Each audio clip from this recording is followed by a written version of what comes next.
Think about all the big sacrifices you make in life. It's a good thing to do. So go through that exercise. What sacrifices are you making in life? It turns out for you to get real victories and to accomplish real things in life, you must make sacrifices. But sometimes we're doing it, but we don't realize it. So I want you to think about all that. You're going to assess what sacrifices you're making. And you're going to find out that you are.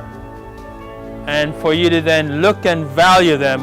And if you don't make sacrifices in life, you will not have the greatest life. You will not have the impact that you really could have, because you only have a certain amount of time on this planet. By looking at your sacrifices that you make and then figure out if they're big enough and then see if you need to make bigger ones, you will change the results of your life.